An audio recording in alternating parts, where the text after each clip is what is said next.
आयुर्वेद जाय कहानी YouTube channel के सभी दर्शकों को मेरा नमस्कार। हम सभी अपने जीवन में शहद का प्रयोग कर रहे हैं, लेकिन इसके बारे में विस्तृत जानकारी हमें नहीं है कि शहद को किस प्रकार से प्रयोग किया जाना चाहिए और शहद में कौन कौन से पोषक तत्व होते हैं। आज हम इस चैनल के माध्यम से उसके विषय में आपको बताना चाहते हैं कि शहद के अंदर कौन कौन से खनिज पदार्थ और अनेक गुणों का मिश्रण पाया जाता है। शहद के अंदर मुख्य रूप से कार्बोहाइड्रेट्स, राइबोसोम और नाइसिन नामक पदार्थ पाया जाता है। एक चम्मच शहद के अंदर 64 कैलोरी और 17 ग्राम फ्रुक्टोज और ग्लूकोज पाया जाता है, जो हमारे शरीर को रोगों से लड़ने की क्षमता प्रदान करते हैं, हमारे शरीर में रोग प्रतिरोधक क्षमता को बढ़ाते हैं। शहद का प्रयोग हमें किस प्रकार से करना चाहिए और किन किन रोगों में शहद हमारे लिए सहायक है। शहद के नियमित प्रयोग से हम अनेक प्रकार के रोगों से छुटकारा पा सकते हैं, जैसे कि हृदय रोगी। शहद के प्रयोग से हृदय के रोगी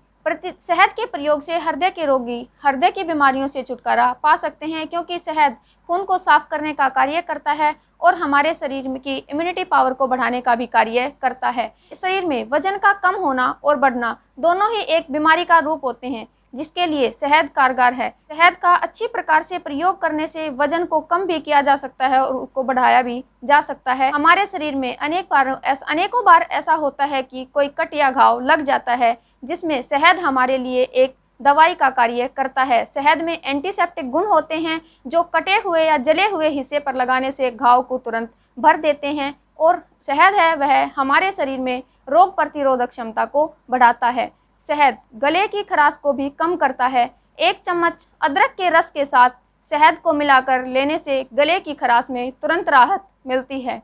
इससे गले की खराश दूर हो जाती है। इसके अलावा शहद हमारी त्वचा के लिए भी बहुत ही कारगर सिद्ध होता है।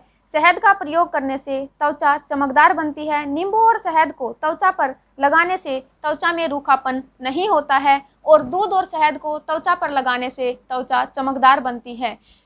इसके अलावा जो मधुमेह के रोगी हैं, वो भी चिकित्सक की सलाह के अनुसार शहद का नियमित रूप से प्रयोग कर सकते हैं, जो चीनी का एक अच्छा सा विकल्प उनके लिए हो सकता है।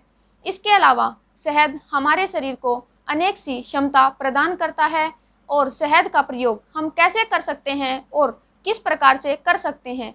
बच्चे और वयस्क नियमित रूप से 20 से 25 ग्राम शहद का प्रयोग प्रतिदिन कर सकते हैं, लेकिन युवा इसको 30 से 35 ग्राम तक ले सकते हैं।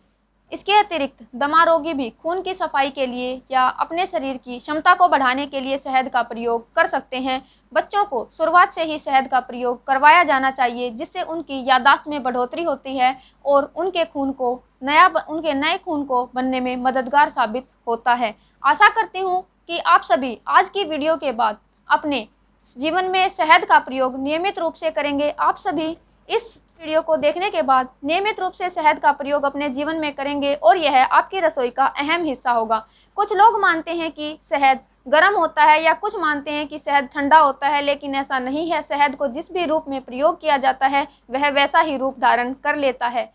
इसके अतिरिक्त एक मुख्य तथ्य जो मैं आपको बताना चाहती हूँ कि गर्भवती महिलाएं भी शहद का सेवन नियमित रूप से कर सकती हैं। इससे उनके शरीर को कोई नुकसान नहीं होता है, और शहद जो है वो हमारे शरीर की 90% बीमारियों से लड़ने में हमारी सहायता करता है। आशा करती हूँ यह वीडियो आपके लिए कारगर साबित होगी, और इसी के साथ आपके अच्छे स्वास्थ्य की कामना करती हूँ, और हम इसी तरह की अनेक प्रकार की महत्वपूर्ण जानकारियाँ अपनी वीडियो के माध्यम से आप तक पहुँचाते रहेंगे। धन्यवाद।